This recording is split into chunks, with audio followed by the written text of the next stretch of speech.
This is a guest post from Neil Patel of Quicksprout and Kissmetrics, who talked about translating his blog into 82 different languages. And this is a pretty simple thing to do with the Google Translate option.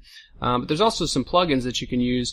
As you can see, it increased his search traffic by 47% because a lot of the people who find your website are not going to be from your country, and they'd rather read it in their home language. If you go to translate.google.com/manager/website and just click Add Your Website Now, you type in the URL, you pick the original language, and then you click Next. And you can have the little option to change the language display in a couple different ways. You can do a horizontal one, you can do a vertical one, or you can just do the default drop-down. You can also track translation traffic with Google Analytics, and you just enter your property ID like we set up in the beginning of the course, where it's UA dash and then a certain string of numbers. Let's just say we did it without tracking the analytics right now. Click Next, and then you're going to copy this code and then just paste it above the header, the closing header of your page. So anywhere in that section right there, you just have to search for the /head and then paste it in there. And that's how you do it for a non-WordPress site. This would be like an HTML site. Now, if you're using a content management system like WordPress, the plugin that he used to translate his website into those 82 languages and increase his traffic by 47% is called Transposh. And they have this plugin in the directory, so you could find this plugin through the Add Plugin menu in your WordPress dashboard.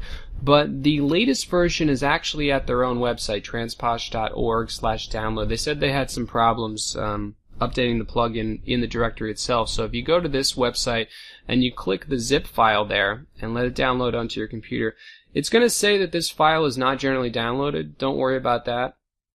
Once you're in the plugin menu of your WordPress dashboard, though, click on the Upload plugin at the top here.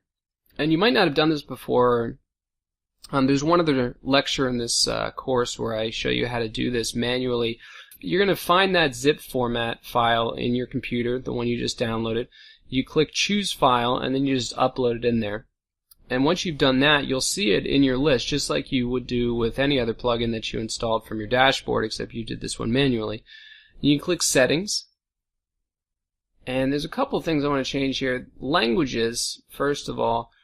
Now, what I would recommend, and this is something Neil Patel recommended in his guest post, is not to do all the languages at the same time. You could technically click on all of these and translate it into pretty much all the most popular languages in the world.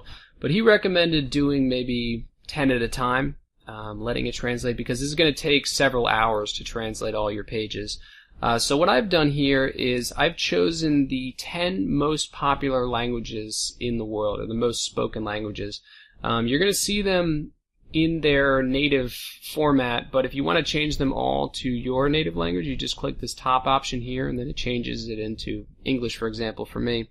And again, I said these are the 10 most popular languages, most widely spoken, and all I did was just Google that, find a list, and then check off the languages on that list. Now, once you've done that, and all you do to turn them green is just click on them. Remember to click Save Changes. And then once you've done that, click on Utilities and click Translate All Now. Now, once it's been translated, you can go and look at the translated versions and then submit them to this website called lang-8.com. And what this website does is it's a, well, as it says on the homepage, a learning platform where native speakers correct what you write. So you just upload, a certain block of text, maybe your post, and people will correct it, because as you've probably seen with Google Translator, it doesn't always get everything perfect, right? There's actually some YouTube videos of people who sing songs based on things they put into Google Translate, translated it into other languages, and then back to English, and then they just sing what's generally a lot of gibberish. So Google Translate won't do everything perfectly, but this website will help you get it much more perfect for people who are going to be reading it in those other languages. lang-8.com. Now, finally, if you have YouTube videos that you want to translate, this is going to be a little different. You're going to have to, first of all, you're going to have to go to this website called Amara, amara.org, and you just click sign up. You create a username and password. And once you've done that, you want to go up to the top and click videos. Now I've uploaded this growth hacking video here. You just want to find whatever your video is on YouTube or whatever platform you use to host your videos. Click on subtitle video. You're going to enter the URL into this space and then hit begin, and that'll take you to the screen that I was just at. You have a link at the top from amara.org, and this is the link to this particular video. What a guy named Alan Hill does is he pastes these into the description under his videos so that it's the first thing people see, and anybody who clicks on that link can then play that video and translate it as it goes along. And it's kind of like an open source, kind of a Wikipedia-like project where people all around the world who watch your videos who want to translate it can translate your video for you. And then that's going to bring in a lot more traffic from people from other countries. So just some quick ways to go about translating your website and increasing your search traffic.